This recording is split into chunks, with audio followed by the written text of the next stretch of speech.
समाज में बहुत सारे लोग का एक प्रश्न है, एक समस्या है। वो आके कहते हैं स्वामी जी घर में बहुत परेशान है और हमको बहुत कुछ निंदा सहन करना पड़ता है, तो दूसरे के निंदा को हम सहन नहीं कर सकता है, तो उसके लिए मुझे क्या करना चाहिए। तो ऐसे कई प्रश्न आता रहता है।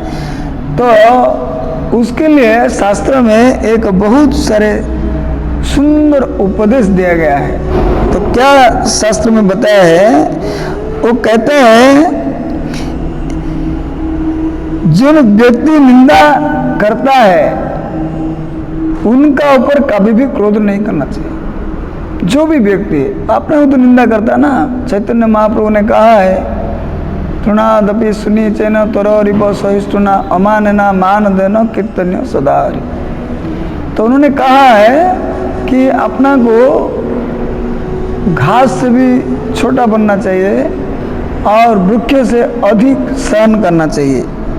तो इसके लिए कोई व्यक्ति अगर हमको निंदा करता है तो वो निंदा अपना सुनने का बाद में उसका ऊपर कभी क्रोध नहीं करना है। अब ये नहीं पूछ सकते हो कि वो क्यों ऐसा बोला है, अरे क्यों बोला, आप क्या तकलीफ है, आपको आपका नुकसान क्या होता है सहन करने में। हम उनको पूछने का बदल से हम खुद को समझाना चाहिए हमारा मन को कि हमको कोई व्यक्ति अगर निंदा करता है तो उसे सहन करना चाहिए और वो जो निंदा करने वाला है उनका ऊपर कभी भी कुछ बोलना नहीं चाहिए। तो ऐसे क्या होता है, अगर आप उनका साथ कुछ जवाब में कुछ बताएंगे तो एक वो केवल द्वेष बन सकता है, ईर्ष्या बढ़ सकता है। ईर्ष्या द्वेष को वृद्धि नहीं करने का है। तो अच्छा है उससे सहन करो। तो वो जो व्यक्ति मूर्ख व्यक्ति होता है वो निंदा करने का बाद में अपना का बहुत बड़ाई करता है कि देखो मैंने उसका पास गया था और ऐसा ऐसा बहुत बड़ा डांट दिया, बहुत कटु शब्द ने कहा है, लेकिन वो ऐसा बोलते रहने दो, क्या फर्क पड़ता है, हमारा तो कुछ नुकसान तो नहीं होता है। तो उसमें कोई फर्क नहीं पड़ता है, उससे अच्छा उसको बोलने दो, जो बोलना है बोलने दो। लेकिन जो बुद्धिमान व्यक्ति है उनको कभी भी विचलित नहीं होना चाहिए, दूसरा का निंदा को हमेशा सहन करना चाहिए और जितना सहन करेगा उतना उसको आध्यात्मिक बल मिलता है। और ये आध्यात्मिक बल के लिए आप कोई किरानी मार्केट में जाके खरीद नहीं कर सकते हो। वो आध्यात्मिक बल केवल सहन करने से ही मिलेगा। तो वो जैसे आप लोग देखा होगा कौवा है, वो कौवा व्यर्थ में कहाँ करता है, उसका आवाज़ कोई किसी को पसंद है क्या, किसी को पसंद नहीं है कि नहीं, किसी को पसंद नहीं है और किसी को अच्छा भी नहीं लगेगा, तो उसको बोलने दो। तो जो बुरा बोलने वाला है, निंदा करने वाला है, वो हमेशा दूसरा का सामने से जाएगा, वो बकर बकर करते रहेगा, तो उसको ऐसे ही करने दो। लेकिन जो बुद्धिमान व्यक्ति है उनको सहन करना चाहिए। और जब हम सहन नहीं करेगा तो केवल कलह का स्थान पाएगा। तो हम लोग को ज़्यादा से ज़्यादा इस प्रकार सोचना चाहिए कि क्या करने से आपस में झगड़ा ना हो। तो ये सहन करने से ये एक लाभ है, तो ये सहन करने दो। वो अगर बकर करेगा, वो ज़्यादा दूसरा को बताएगा, तो आप लोग देखा होगा वो मयूर जो है ना बहुत अच्छा दिखता है कि नहीं, मयूर जब नाचता है तो सबको अच्छा लगता है, हाँ। लेकिन वो जब राउंड मारेगा, घूर्णायमान होगा, तो किसी को पसंद नहीं है, क्योंकि उसका वो सामने जब नाचता है वो उसी को सबको पसंद है, लेकिन वो जो पीछे मुड़ता है उसका पिछले भाग को कोई पसंद नहीं करता है। तो इसी तरह से जो निंदा करने वाला आदमी है वो सामने बहुत बकर करेगा, लेकिन वो पीछे से उसको कोई पसंद नहीं करेगा।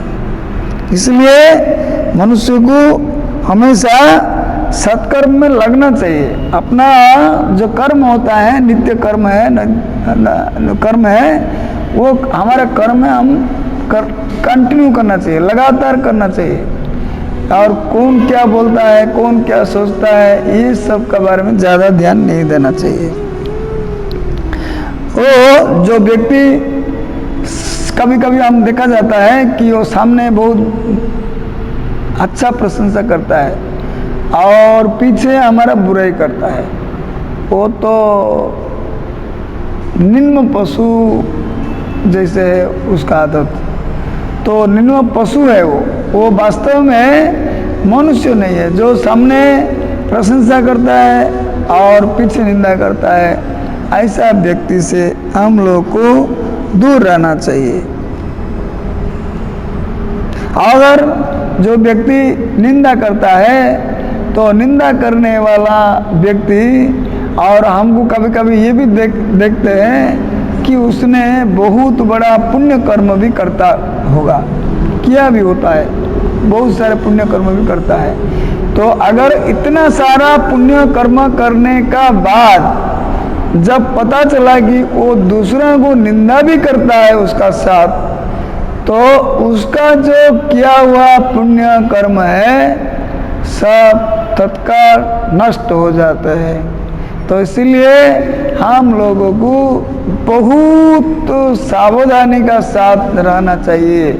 कभी भी किसी दूसरे का निंदा से पहले कई हजार बार हमको सोचना चाहिए।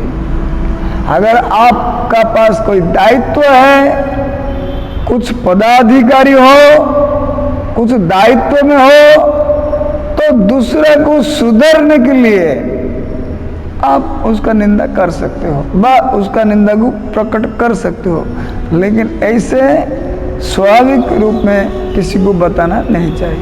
ये शास्त्र का निर्देश है। और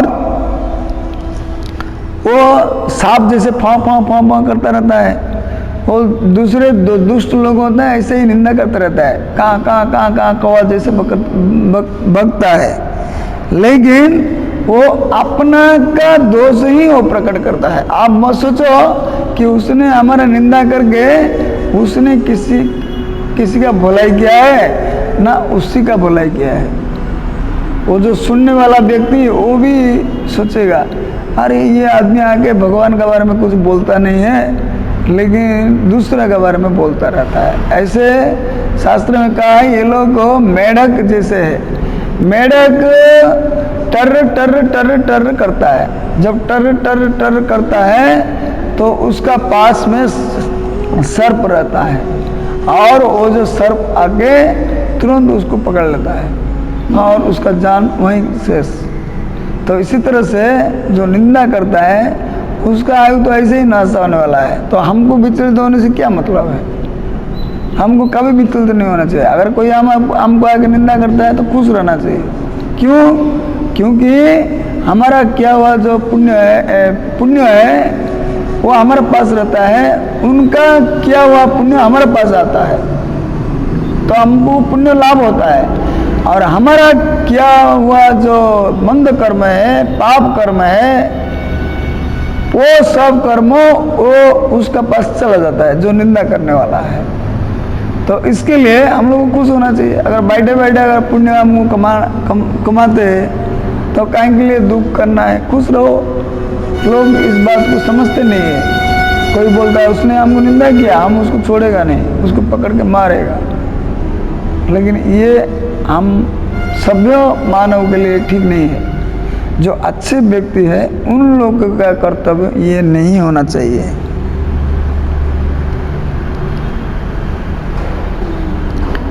और वो जो निंदा करता है उसको कभी रात को नींद नहीं आएगा।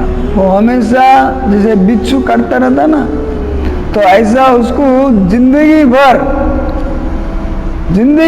वो किया हुआ अपना कर्म उसका मन में हमेशा घूमता रहता है और वो याद करता रहेगा, अरे रे मैंने उसको बिना किसी कारण से उसको परेशान किया है व उसको कटु वचन किया है, ये सब सोचता रहेगा। और ऐसा सोचते सोचते सोचते उसका मन में कभी भी शांति नहीं प्रकट हो सकता है। इसलिए हम लोग को सावधान रहना चाहिए।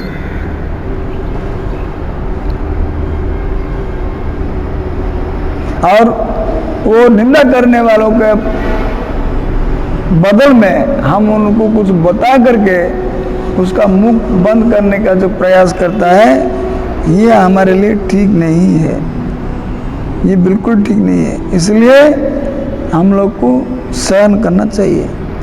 वो क्रूर स्वभाव का मनुष्य कुपित भी हो जाए, गुस्सा भी करे, क्रोध भी करे, कुछ भी करे, और कुछ जो भी कटु शब्द बोले, कुछ भी बोले, वो कभी भी वो डरा भी सकता है, मार भी सकता है, धमकी भी दे सकता है, वो कुछ भी करता है, कहता है, हाँ, तो उसमें हम लोग को